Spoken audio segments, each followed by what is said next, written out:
నిన్నటి వరకే చేగుర్తు పార్టీ నుండి ఎన్నికలలో పోటీ చేసే అభ్యర్థుల కోసం రోడ్డు షోలు మీటింగ్లు పెట్టిన ముఖ్యమంత్రి రేవంత్ సారు ఇవాళ కార్ గుర్తు పార్టీ లీడర్ల మీద మస్తుగా గరమైండుల్లా గా ముచ్చట్లేందో సార్ చూసొద్దాం చెలో.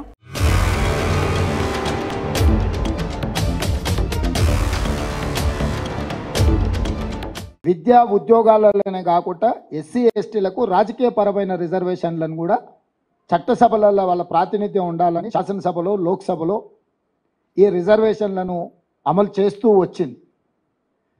1978లో ఆనాటి రాష్ట్రపతి గారు బీసీ ఓబీసీలకు కూడా రిజర్వేషన్లు ఇవ్వాలన్న ఆలోచనతోటి బీపీ మండల్ నేతృత్వంలో మండల్ కమిషన్ ఏర్పాటు చేయడం జరిగింది.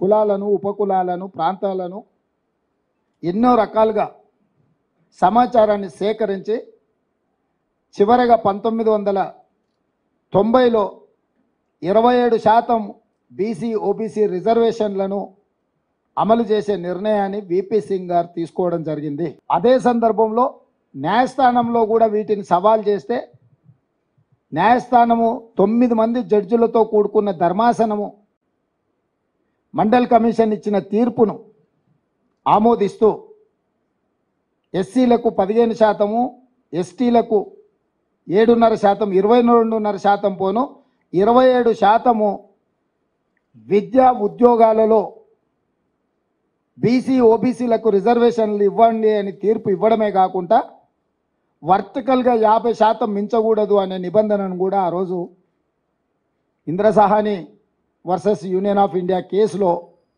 స్పష్టమైన తీర్పు ఇవ్వడం జరిగింది. ఇది మా విధానం. మరి ఇప్పుడు బీజేపీ విధానం ఏంది?